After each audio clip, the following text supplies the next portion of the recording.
Hello दोस्तों, आप सबका स्वागत है मेरे चैनल पे। आज हम सीखेंगे कि ASP.NET ग्रिड व्यू में एंटिटी फ्रेमवर्क का इस्तेमाल करके कस्टम पेजिंग कैसे करें।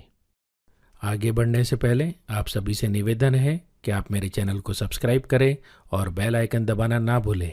तो चलिए वीडियो की शुरुआत करते हैं। यहाँ पर मैं आपको बताना चाहूँगा, इसे मैंने कस्टम पेजिंग इसलिए कहा है क्योंकि यहाँ पर हम ग्रिड व्यू की डिफ़ॉल्ट पेजिंग का इस्तेमाल ना करते हुए हम एंटिटी फ्रेमवर्क का इस्तेमाल करेंगे और ऑन डिमांड डेटा लाएंगे। अब यहाँ पर ऑन डिमांड डेटा का मतलब ये होता है कि ग्रिड व्यू में सारे रिकॉर्ड्स को लाया जाता है और फिर बाद में उनको पेज किया जाता है। यानी मान लीजिए आपने पेज नंबर 1 या 2 पर क्लिक किया है तो भी सारे रिकॉर्ड्स आएंगे और सिर्फ उसी पेज का रिकॉर्ड दिखेगा, जबकि कस्टम पेजिंग में ऐसा नहीं होता है। यहाँ पर वही रिकॉर्ड्स आएंगे जो पेज नंबर आपने क्लिक किया है। तो चलिए वीडियो की शुरुआत करते हैं। सबसे पहले मैं यहाँ पर एक एंटिटी डेटा मॉडल ऐड करूंगा।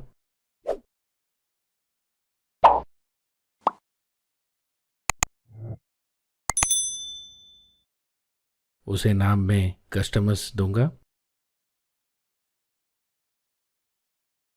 अब मैं ऐड बटन पर क्लिक कर रहा हूँ। यहाँ पर एक पॉपअप आया है जो मुझे बोल रहा है कि आप फाइल्स को ऐप कोड फोल्डर में रखना चाहेंगे, तो मैं ओके क्लिक करूँगा। अब मैं यहाँ पर विज़ार्ड में से EF डिज़ाइनर ऑप्शन सेलेक्ट कर रहा हूँ क्योंकि मैं डेटाबेस से डिज़ाइन करूँगा। अब यहाँ पर डेटा कनेक्शन विंडो ओपन हो चुकी है। अब यहाँ पर हमें न्यू कनेक्शन पर क्लिक करना है। यहाँ पर सर्वर नेम टेक्स्ट बॉक्स में हमें SQL सर्वर के इंस्टेंस का नाम स्पेसिफाई करना है।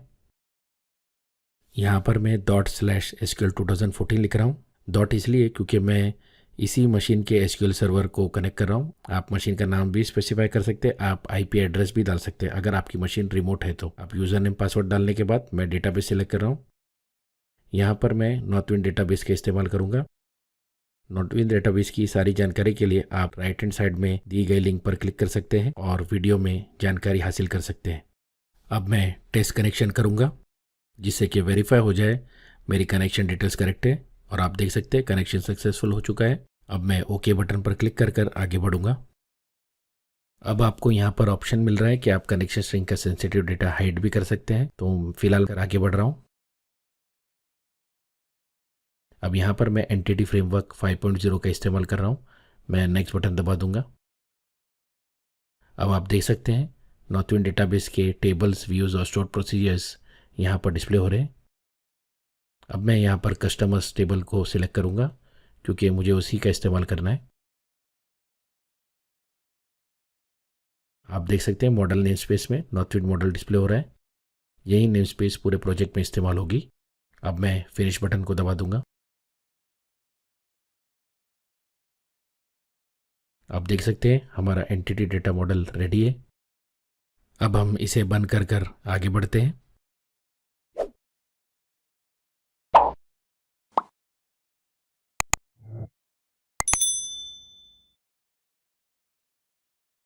अब मैं एक क्लास ऐड कर रहा हूँ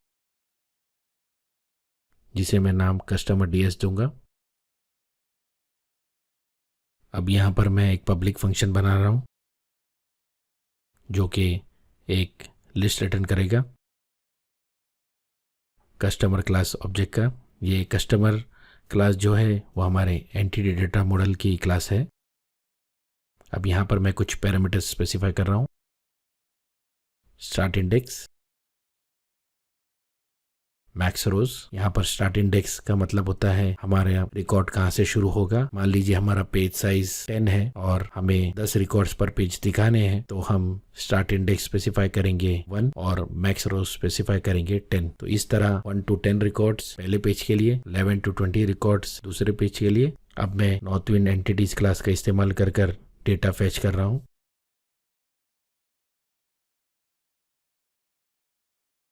और यहाँ पर पेजिंग करने के लिए मैं लिंक का इस्तेमाल करूँगा। आप देख सकते हैं मैंने एक लिंक क्वेरी लिखी है कस्टमर्स कलेक्शन पर।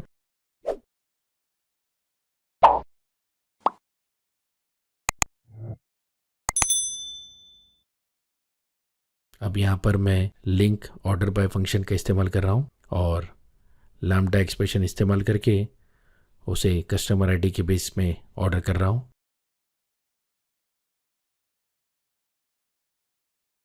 अब मैं स्किप फंक्शन का इस्तेमाल करके उसे स्टार्ट इंडेक्स पास कर रहा हूँ।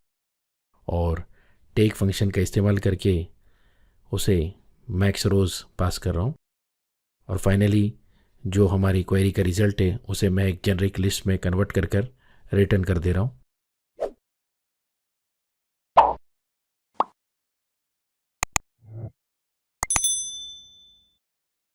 अब यहाँ पर मैं एक और पब्लिक फंक्शन बना रहा हूँ, गेट कस्टमर काउंट। और जैसा कि आप सब समझ गए होंगे, इस फंक्शन का इस्तेमाल है डेटाबेस रिकॉर्ड्स की काउंट पता कर रिटर्न करना है। तो यहाँ पर मैं नॉर्थविन एंटिटीज़ का इस्तेमाल करूँगा और रिकॉर्ड्स का काउंट पता कर उसे रिटर्न कर दूँगा।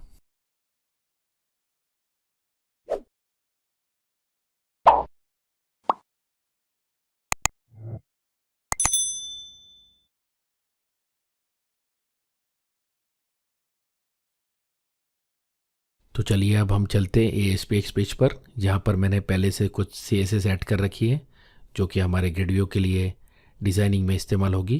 अब यहाँ पर मैं ग्रिड व्यू कंट्रोल ऐड कर रहा हूँ।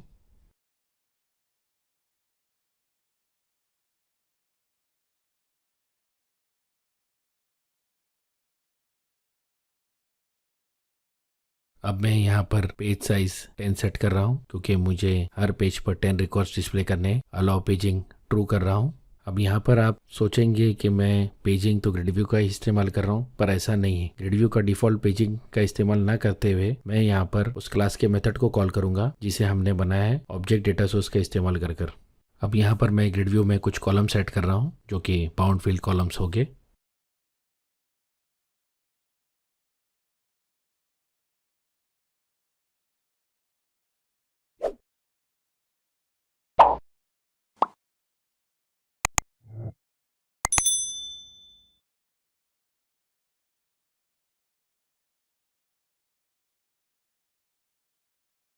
तो लीजिए हमारे ग्रिड व्यू तैयार है। अब मैं एक ऑब्जेक्ट डेटा सोर्स ऐड करूँगा। ऑब्जेक्ट डेटा सोर्स बिल्कुल SQL डेटा सोर्स की तरह ही होती है, पर डेटाबेस से डायरेक्टली कनेक्ट करने की बजाय यहाँ पर हम उसे क्लास के ज़रिए डेटाबेस से कनेक्ट कर सकते हैं। यहाँ पर मैं एनेबल पेजिंग प्रॉपर्टी को ट्रू सेट कर रहा हूँ और सिलेक्ट मेथड में हम हमारे क्लास के मेथड का नाम देंगे गेट कस्टमर्स और सिलेक्ट काउंट मेथड में हम हमारे काउंट मेथड का नाम देंगे get customers count. Type name में हम हमारे क्लास का नाम देंगे कस्टमर DS। अब हमें यहाँ पर हमारे पैरामीटर्स का नाम स्पेसिफाई करना है। तो सबसे पहला पैरामीटर है मैक्सिमम रोज़, तो वहाँ पर हमने मैक्स रोज़ पैरामीटर सेट कर दिया है। और स्टार्ट रो इंडेक्स पैरामीटर में हमने स्टार्ट इंडेक्स पैरामीटर का नाम सेट कर दिया है। तो लीजिए हमारा ऑब्जेक्ट डेटा सोर्स का भी कॉन्फ़िगरेशन पूरा हो चुका है। अब हमें इस ऑब्जेक्ट डेटा सोर्स को ग्रिड व्यू का असाइन करना होगा। यहाँ पर मैं एक और एट्रीब्यूट ऐड करूँगा डेटा सोर्स ID, जहाँ पर मैं ऑब्जेक्ट डेटा सोर्स का ID सेट कर दूँगा। तो लीजिए हमारा प्रोग्रामिंग पार्ट पूरा होता है। अब चलिए अब हम इसे रन कर चेक कर लेते हैं। तो आप देख सकते हैं ग्रिड व्यू डेटा डिस्प्ले कर रही है, साथ ही साथ हम पेजिंग भी कर पा रहे हैं। अब यहाँ पर परफॉर्मेंस वाइज ये पेजिंग फास्ट चलेगी। उसका रीज़न ये है कि पूरे टेबल का रिकॉर्ड लाने की बजाय हम यहाँ पर पेज रिकॉर्ड ला रहे हैं। मान लीजिए आपके टेबल में 1000 रिकॉर्ड्स है तो भी यहाँ पर पेज यानी कि हर पेज के लिए सिर्फ 10 रिकॉर्ड्स ही आएंगे। तो इसी के साथ हम वीडियो के अंत में आते हैं। सोर्स कोड और डेमो के लिंक्स डिस्क्रिप्शन में अवेलेबल हैं। आपका बहुत बहुत शुक्रिया वीडियो देखने के लिए। प्लीज़ लाइक, शेयर और सब्सक्राइब कीजिए। जल्द ही मिलेंगे अगले वीडियो में।